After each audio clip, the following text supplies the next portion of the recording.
फ़िरकापरस्ती, जंग और जंगी जुनून की सियासत और फासिज़्म के ख़िलाफ़ जद्दोजहद पर एक सेमिनार का इनेकाद कलकत्ता यूनिवर्सिटी हॉल में बड़े ही जुलूस का एहतमाम के साथ मनाया गया। सोवियत अवाम और रेड आर्मी की फासिज़म मुखालिफ तारीख़ी यौम फ़तह के 80वीं सालगिरह के मौके पर इस प्रोग्राम का एहतमाम All India Anti Imperialist Forum West Bengal unit ने मुनक़्क़द की, जिसमें CPI के leader Kalyan Bandopadhyay, CPIM leader professor Anjan Bera, RSP के अशोक घोष, SUCIC के Mohammad leader Chandidas Bhattacharya, CPIM ML के लीडर अतनु चक्रवर्ती, CPIML के निर्भक मुजिमदार और दीगर लीडरों ने इस मुनासबत से अपनी अपनी बातें कुछ यूँ रखी और कहा कि हमें फासिज़म से लड़ने के लिए मुत्तहद होना होगा, वरना यह मुल्क पारा पारा हो जाएगा। फ़िरकापरस्त ताकतें राइट विंग की सियासी कुव्वत पर लगाम लगाने की ज़रूरत है आन पड़ी है। हिंदुस्तान में RSS हिंदुत्व एजेंडा को मुल्क को बांटने का काम कर रही है। हमें इस जुनूनियत को हर हाल में रोकना है।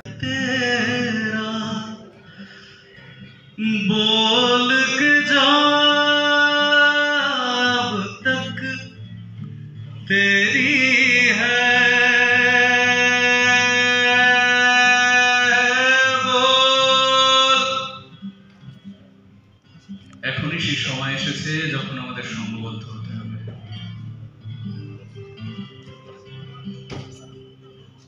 देख के आहंगर की दुकान में बंद है शोले सुर्ख है आग। देख के आहंगर की दुकान में धुंध है शोले सुर्ख है आग। खुलने लगे हैं कुफलों की दहने, फैला हर एक जंजीर का दामन। बोलिए थोड़ा वक्त बहुत है, जिस्म ज़बां की मौत से पहले बोल के सच जिंदा है अब तक। बोल जो कुछ कहना है कह ले, बोल के अब आजाद है तेरे। बोल ज़बान तक तेरी है, बोल के लब आजाद है तेरे। बोल ज़बान तक तेरी। फासिज़म के ख़िलाफ़ अगर हम उठ खड़े नहीं हुए तो हमारा ये मुल्क एक दिन बिखर जाएगा और हम सब एक दूसरे के जान के दुश्मन हो जाएंगे। इस मुल्क में आज साम्राज्यत ने वो मुकाम हासिल कर लिया है जहाँ से इंसानियत ख़त्म हो जाती है। लिहाजा हमें साम्राज्यत को रोकना है। हम रोज़ कमाने खाने वाले मज़दूर हैं, हमें अपना हक़ मिलना चाहिए। हम अपने हक़ के लिए आखिरी दम तक लड़ते रहेंगे। आइए हम सुनते हैं कि अंजन बेरा और दिगर लोगों ने कहा বলার দরকার আছে। সারা পৃথিবী জুড়েই আজকে কিছু কিছু চেষ্টা হচ্ছে। ইউরোপ আমেরিকায় আমরা দেখছি যে ওখানে অ্যান্টিফা যে মুভমেন্টটা শক্তিশালী। আমাদের দেশের সঙ্গে এইখানে একটা অমিল যে এই অ্যান্টিফা মুভমেন্ট বা অ্যান্টি ফ্যাসিস্ট মুভমেন্টটা আমাদের দেশে সেই পরিমাণে আমরা গড়ে তুলতে পারছি না। এর একটা বড় কারণ বলে আমাদের মনে হয়েছে যে কমিউনিস্টরা ঐক্যবদ্ধ নন। কমিউনিস্টদের মতগুলোকে তর্কের মধ্য দিয়ে, বিতর্কের মধ্য দিয়ে, বন্ধুত্বপূর্ণ সমালোচনা, আত্মসমালোচনার মধ্য দিয়ে একটা জায়গায় গ্রথিত করা এখনো পর্যন্ত যাচ্ছে না। যদি যায় এবং তাকে কেন্দ্র করে আমরা একটা জায়গায় দাঁড়াতে পারি, তাহলে আপনি আরও বৃহত্তর কারোর সাথে ঐক্যবদ্ধ হন বা না হন, পপুলার ফ্রন্টে আপনি যান বা না যান, অফ্যাসিবাদী বুর্জোয়াদের সাথে আপনি ঐক্য করুন বা না করুন, কিন্তু কমিউনিস্টরা বা বামেরা বা লাল ঝান্ডা যারা ধরেন তারা যদি একটা জায়গায় ঐক্যবদ্ধ থাকেন, তাহলে আপনার পক্ষে কিন্তু ওই অন্য যে শক্তিগুলি সেই শক্তিগুলির সাথেও প্রকৃত দর কষাকষি করা সম্ভব। তাদেরকেও তারা যা বলবে সেই অনুযায়ী চলা, তার উল্টো করা সম্ভব। যেমন দ্বিতীয় বিশ্বযুদ্ধ শেষ হচ্ছে, ইউরোপের বিভাজন হচ্ছে, ইউরোপের বিভাজন মেনে নেওয়া হলো, আমাদের বিরোধিতা আছে। এই সব জায়গাগুলোতে সাকাম করা কমিউনিস্টদের পক্ষে উচিত না। মেনে নেওয়া হলো আন্তর্জাতিক যেটা তুলে দেওয়া হলো, কমেন্টার অবলব্ধি করা হলো, এইগুলো মেনে নেওয়া হয়েছে এবং তার ফলে অনেকগুলো দেশের কমিউনিস্টরা, বিশেষ করে গ্রিসের কমিউনিস্টরা অত্যন্ত কঠিন পরিস্থিতির মধ্যে পড়েছিলেন। তো যাই হোক, আমি সংক্ষেপ করি। আজকে ভারতবর্ষের ফ্যাসিবাদ আর একটা বিন্দু হচ্ছে, ভারতবর্ষের ফ্যাসিবাদ ব্রাহ্মণ্যবাদ মনুবাদের উপর দাঁড়িয়ে আছে বলে আমরা মনে করি। ফ্যাসিবাদ সব জায়গায় একটা ইডিওলজি, একটা প্রতিক্রিয়াশীল গণ আন্দোলন গড়ে উঠছে একটা ইডিওলজির উপর ভিত্তি করে। এই ইডিওলজিটা কোথাও আর্য পুনর্গঠন বা আর্যদের যে জাতিগত শ্রেষ্ঠত্বের ধারণা, এটা কোথাও হচ্ছে মুসলমানের বিরুদ্ধে, এটা কোথাও হচ্ছে ইহুদিদের বিরুদ্ধে। এমনকি যে কোনো ইডিওলজিকে ফ্যাসিবাদ তার মতো করে সে গড়ে তুলতে পারে এবং তাকে খুব একটা বিকৃত প্রতিক্রিয়াশীল চেহারা দিয়ে তার পেছনে একটা প্রতিক্রিয়াশীল গণ আন্দোলনকে সে খাড়া করতে পারে। ভারতবর্ষের ইডিওলজিটা হচ্ছে ব্রাহ্মণ্যবাদী এবং মনুবাদী ইডিওলজি, যার সঙ্গে ভারতবর্ষের সাম্প্রদায়িকতার প্রশ্নটা জড়িত। এইখানে এই জায়গাটা তো আমার মনে হয় যে একটু পর্যাপ্ত গুরুত্ব দিতে হবে।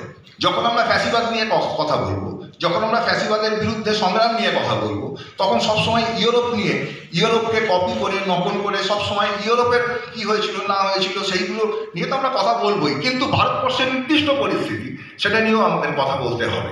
ভারতবর্ষের নির্দিষ্ট সংগ্রামটা ভারতবর্ষের নির্দিষ্ট জমিতে হবে। সুতরাং সেই জমিটাকেও চেনা এবং সেই মতো করে আমাদের গুটি সাজানো, বিশেষ করে ভারতবর্ষের যে বিপুল অবহেলিত দলিত সমাজ, নিপীড়িত সমাজ, সংখ্যালঘু সমাজ, তাদের সাথে কী করে ঐক্যবদ্ধ হওয়া যায় সেই প্রশ্নগুলোকে খুব গুরুত্বপূর্ণভাবে বিবেচনা করতে হবে। তাদেরকে কী করে এই অ্যান্টি ফ্যাসিস্ট সংগ্রামে সমাবেশিত করা যায় সেগুলো আমাদের দেখতে হবে। মোদ্দা কথায় আমাদের বামপন্থীদের মধ্যে বহু বিষয়ে মতপার্থক্য আছে, কিন্তু সেই মতপার্থক্যগুলোকে তর্ক বিতর্কের মধ্যে দিয়ে একটা সাধারণ কর্মসূচিতে রূপদান করতে হবে। সবাইকেই কিছু না কিছু ছাড়তে হবে। আমি যেরকম একটা বিপ্লবী কর্মসূচি চাই, সেই বিপ্লবী কর্মসূচি হয়তো হুবহু আমি পাবো না, বা আপনি যেভাবে ঠিক চলছেন সেইভাবে হয়তো আপনিও চলতে পারবেন না। সবাইকেই কিছু না কিছু ছেড়ে একটা সাধারণ আন্ডারস্ট্যান্ডিংয়ে আসতে হবে, যে সাধারণ আন্ডারস্ট্যান্ডিংয়ের ভিত্তিতে, সাধারণ বোঝাপড়ার ভিত্তিতে আজকে ফ্যাসিবাদ বিরোধী সংগ্রামটা লড়তে হবে।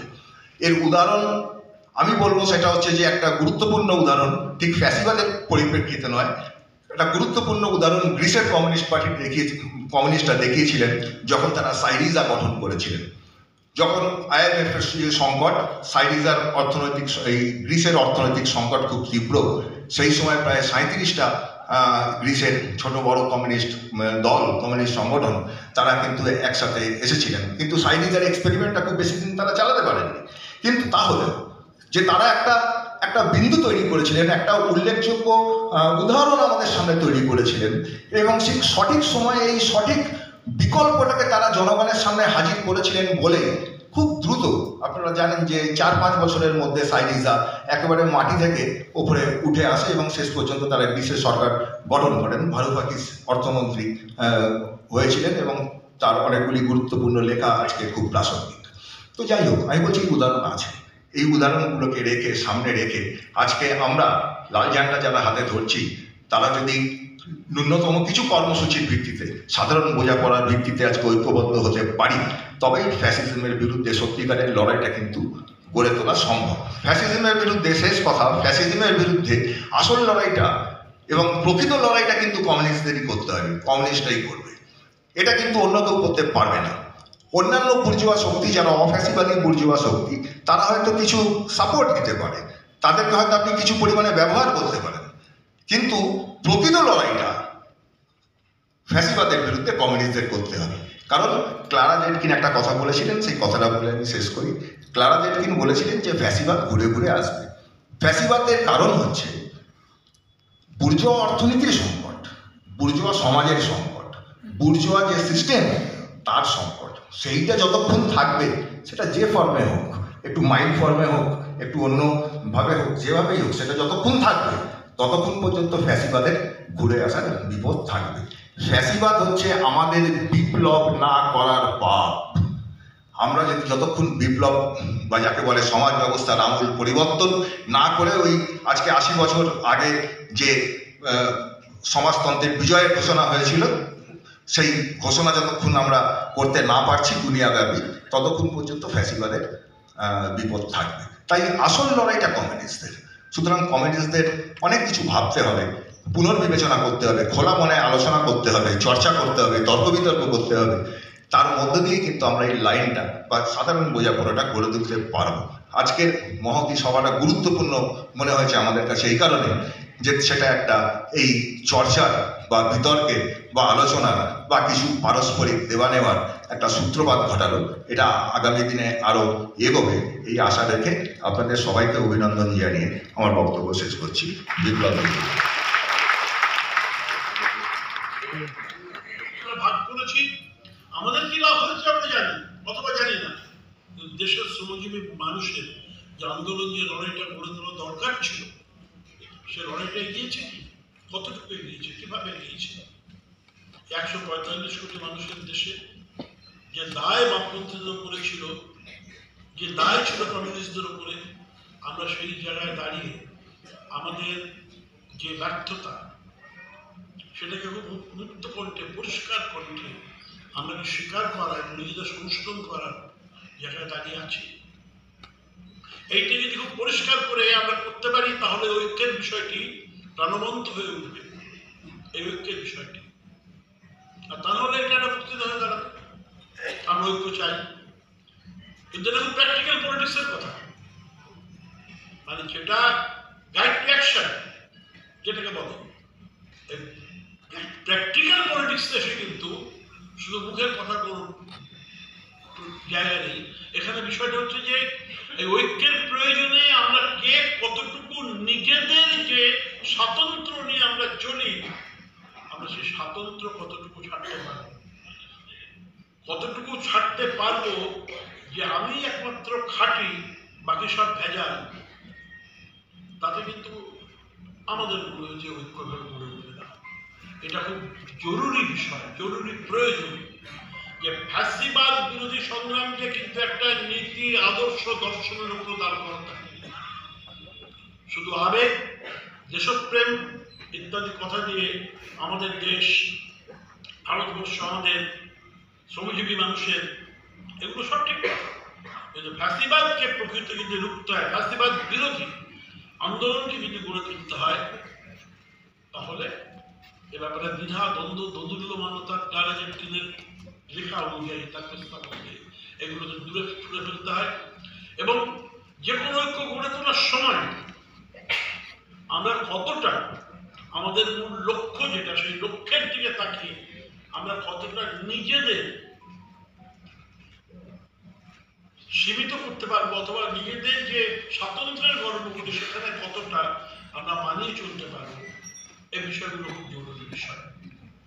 সুতরাং আজকে এই সবাই দাঁড়িয়ে আমি খুব পরিষ্কারভাবে এই কথাটা বলতে চাইছি যে ফ্যাসিবাদ আসছে, মানে একটা সুন্দর গল্প আছে যে একজন অধ্যাপক পড়াচ্ছেন দর্শন, পড়াতে পড়াতে মূল দর্শন, মানে যেখানে দাঁড়িয়ে মানুষ বলতে পারে চিত্ত যথা ভয় শূন্য, উচ্চ যথা শীত, যে দর্শনে মানুষ বলতে পারে, পড়াচ্ছেন। তো পড়াতে পড়াতে শোষণ, বঞ্চনা, বহু কথাই এসছে, আলোচনা করছেন অধ্যাপক ক্লাসের ভিতরে। হঠাৎ তিনি দেখলেন হই হই করতে করতে, একবারে হই হই করতে করতে মারমুখী অবস্থায় কিছু যুবক এগিয়ে আসছে ক্লাসের দিকে। ক্লাসের ছাত্ররা কেউ ভয় পালালো। অধ্যাপক অবাক বিস্ময় দেখলেন যে সেই মারমুখী যুবকদের মধ্যে তারও কিছু ছাত্র আছেন যারা তিনি পড়িয়েছেন। তারা সকলে এই ক্লাস বন্ধ করো, এই শিক্ষা চলবে না, অধ্যাপককে তাড়া করেছে। অধ্যাপককে প্রাণ ভয় দৌড়চ্ছেন। দৌড়তে দৌড়তে একটা জায়গায় এসে অধ্যাপক দেখলেন যে আর যাবার জায়গা নেই, দেয়াল, সামনে একটা বড় প্রাচীর, এবং সেই প্রাচীরের গায়ে একটা স্বস্তিকা চিহ্ন আঁকা রয়েছে। এখন আমরা অনেক হয়তো বুঝতে পারছি না যে স্বস্তিকা চিহ্নের দেয়ালটা ক্রমশ বাড়ছে, প্রাচীরটা ক্রমশ বাড়ছে। চতুর্দিক থেকে কিন্তু আস্তে আস্তে ঘিরে ফেলার, আমাদের ঘিরে ফেলার প্রস্তুতি শুরু হয়েছে। ফ্যাসিবাদীদের শাসন দলে। সত্যি আমাদের মধ্যে একটা বোঝাপড়া স্পষ্ট করা প্রয়োজন, আমাদের মধ্যে পরিষ্কার বোঝাপড়াটা দরকার, একটা ঐক্য গড়ে তোলা দরকার। না হলে ভারতবর্ষ মাটি দেয়নি জল, দেয়নি তোমার মুখেতে অন্য ভাবতে পর, পূর্বপুরুষ অনুপস্থিত রক্তে তাই ভারতবর্ষে আজকে তোমার নমস্কার। নিয়ে কথাবার্তা বলছি, কিন্তু এই মুহূর্তে যদি মোদি ফ্যাসিবাদকে আমাদেরকে মোকাবিলা করতে হয়, তাহলে আমাদের হিম্মতের সঙ্গে হিন্দুত্ববাদী যে দেশপ্রেম, যে জাতীয়তাবাদ, তার বিরুদ্ধে আমাদেরকে রুখে দাঁড়াতে হবে। দুঃখ লাগে যে আজকে দেখবেন যে মোদি একটা প্রতিনিধি দলকে পাঠাচ্ছেন বিভিন্ন দেশে, এবং বলে দেওয়া হয়েছে মোদি যা বলিবে তাহাই বলিবে, আমি কিছুই না জানি। যে প্রতিনিধিরা যাচ্ছেন তাদেরকে আগের থেকে সে খাঁচার পাখির মতন শেখানোগুলি শিখিয়ে দেওয়া হয়েছে, সেটাই তারা ওখানে বলবেন। এবং আরো দুঃখ লাগে, সেই বিরাট প্রমোদ তরণীতে আমাদের এক বামপন্থী বন্ধুও রয়েছেন। তো এই যে বামপন্থী বন্ধু থাকলেন, সেটা ইজ নট অ্যাক্সিডেন্টাল। তাহলে কোনো না কোনোভাবে শাসক শ্রেণীর যে ন্যারেটিভ, তাদের যে ন্যাশনালিজম, কোনো না কোনোভাবে আমি তার পক্ষে দাঁড়িয়ে যাচ্ছি। এই প্রসঙ্গে আরেকটা কথা মনে পড়ে, এখানে আপনারা সকলেই বামপন্থী বন্ধুরা রয়েছেন। বহুদিন আগে মার্কস বলেছিলেন যে ইংল্যান্ডের শ্রমিক শ্রেণী অত অর্গানাইজড, এত চমৎকার তারা মুভমেন্ট তারা করে, কিন্তু যতদিন না আয়ারল্যান্ডের মুক্তি সংগ্রামকে যতদিন না ইংল্যান্ডের শ্রমিক শ্রেণী সমর্থন করতে পারবে, তার ইম্পর্টেন্ট হয়ে থাকবে, তার বাঁচা হয়ে থাকবে। অর্থাৎ শাসক শ্রেণীর ন্যাশনালিজমের পক্ষে যদি আমি দাঁড়াই, আমি কখনোই কিন্তু আমার আসল বামপন্থাকে আমি কিন্তু এগিয়ে নিয়ে যেতে পারবো না। তাই ফ্যাসিজম আজকে আমাদের দেশে আছে কি নেই, এটা বিতর্কের ব্যাপার নয়। ফ্যাসিজমের বৈশিষ্ট্য ঠিক কতটা, তার ক্যারেক্টার, তার কত ধরনের, তার চরিত্র লক্ষণ, আজকে এই বিতর্কটা চলছে।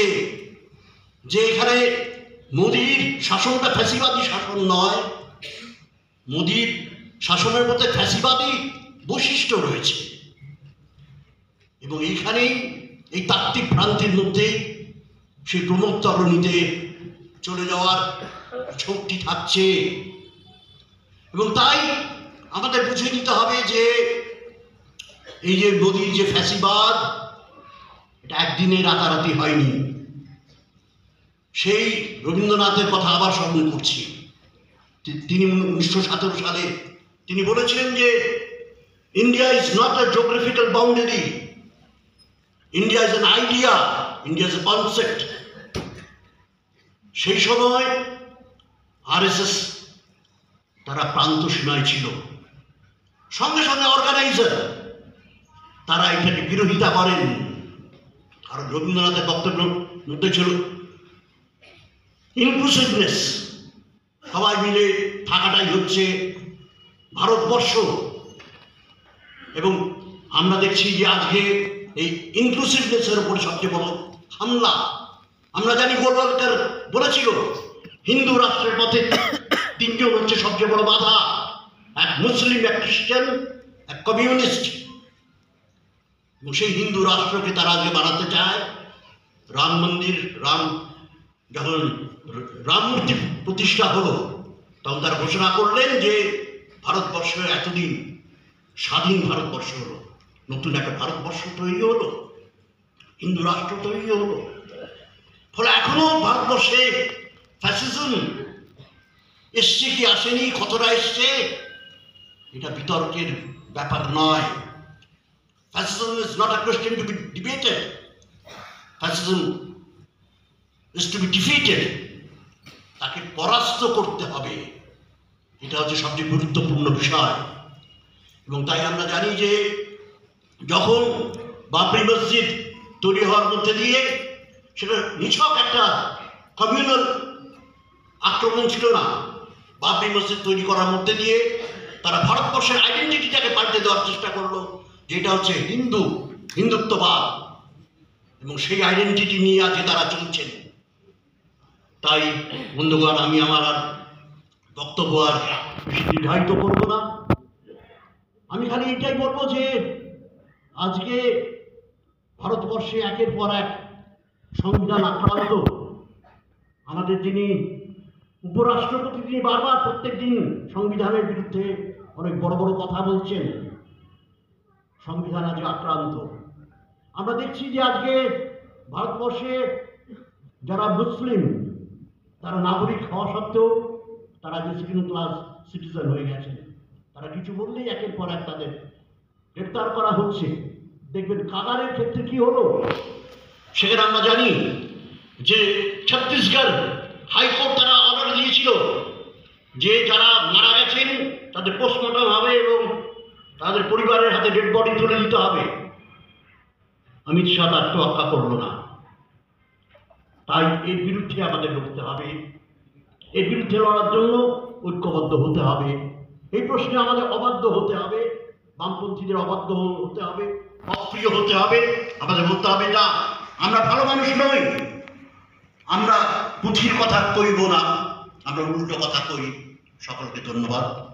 ন্যাশনালিজম সম্পর্কে, ব্রিটিশ বিরোধী স্বাধীনতা আন্দোলন সম্পর্কে তার অ্যাপ্রোচের মধ্যে আমরা অসঙ্গতি দেখতে পাই, সেটা অন্য আলোচনা।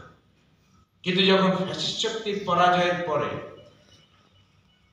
নূতন করে সমাজতান্ত্রিক শিবির এবং সাম্রাজ্যবাদী শিবির চলছে, তখন কিন্তু আমি এইটুকু আপনাদের সামনে বলতে পারি, আমাদের পার্টির প্রতিষ্ঠাতা সাধারণ সম্পাদক বলেছিলেন, ফ্যাসিবাদ কিন্তু পরাজিত হয়নি।